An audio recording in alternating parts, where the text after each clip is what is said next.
the challenge of navigating this kind of subterfuge in the industry is that people themselves may not be aware of what really turns them on. One thing I heard, you were approached to wear a dress on Cool Runnings.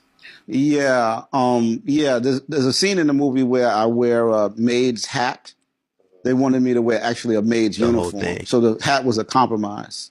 Yeah, and we didn't see that on camera. We never got to see it, so I'm guessing you said no. Of course, yeah. I said no. I said no, no way. Was it the Jamaican in you? Was it the black man in you? Like, because some people do say yes to the dress. So, like, yeah. What were you standing on?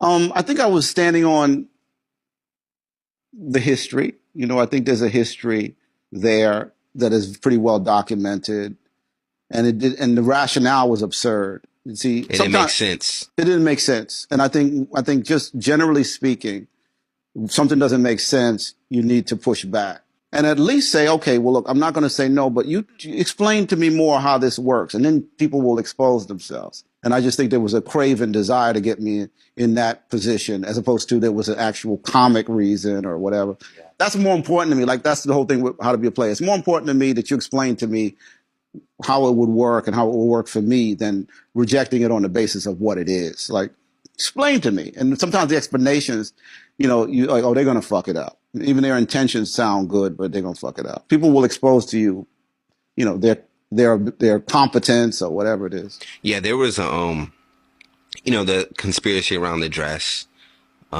Maybe you might be more well-educated, well-versed, but a lot of stand-up comedians have put on that dress. Yes. You mentioned Flip Wilson. Yes. It's just very interesting. Even Robin Harris had a dress on. I didn't know that. And that threw me off. I didn't notice. I didn't notice that. Yeah, he had a character. I can try to pull up maybe after and show you.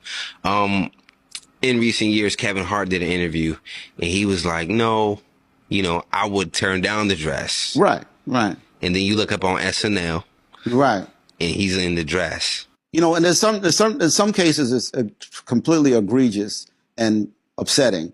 Like, God bless him, but when a random black actor on Saturday Night Live wears a dress, but they playing a woman. It's like, why can't y'all hire a black woman to parody a black woman? So you got a black dude playing Whoopi Goldberg or playing.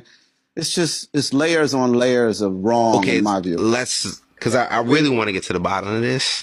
What's the gag? Is this like some people in our comments have said this is the bucking, breaking of the buck. Right. Kind of like breaking you in. Before we hit your stop, hit that bell icon. Melanin Overload News, 5 stars every time.